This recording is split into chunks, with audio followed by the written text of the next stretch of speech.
Good afternoon guys. Busy yan tayo ngayon. Kasi kaso tayo ng mga tanim ko. Ito guys, oh, yung pipino ko rito namumulaklak na. Ayan. Pakita ko sa inyo guys, ah.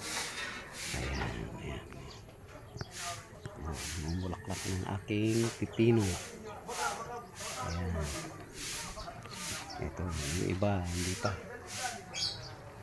Tsaka yung mga sinimilya kong pichay guys, andito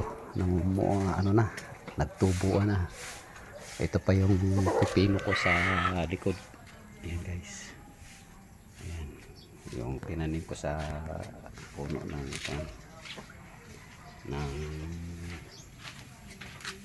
gilid ng bahay. Ayan guys, namumulaklak na din. Ayan guys. Kaya ito andito sa likod ng bahay. Tinanim kong ano dito guys, yung kalabasa sa kapitchay. Ayan. Sinilong ko ng kapitchay. Ayan, kalabasa.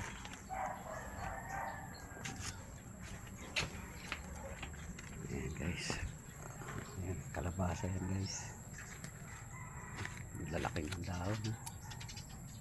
Ayan. Ayan guys. Tapos ito yung sinimilya kong pichay. Ayan guys. Ayan, tubuan na. Akala ko hindi na tumulo kasi dito sa kabila yun guys. May gabi. Ilang pirasong gabi ito guys. Ayan.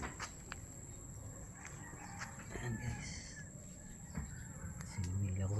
Tinakpang ko ng kahoy kasi inaano ng manok dito sa likod. Ayan guys. Ayan pa yan. Ayan. Yatakpan ko ng kahoy kasi ayan, mga pichay yan guys. 3 days pa lang.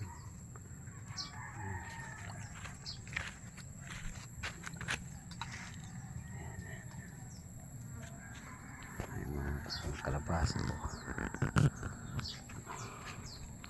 Ang lalaki ng dahon guys yan, oh. Malaki pa sa katawan ko.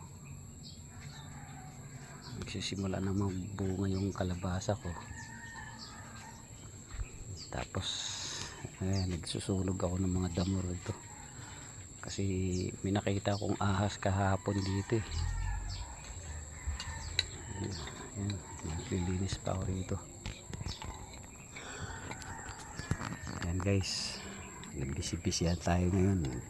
June 5. Today is June 5. Around 5 in the afternoon na. Paano yan guys? Magdidilig pa ako. Sunod na lang na video ulit natin. Bye bye.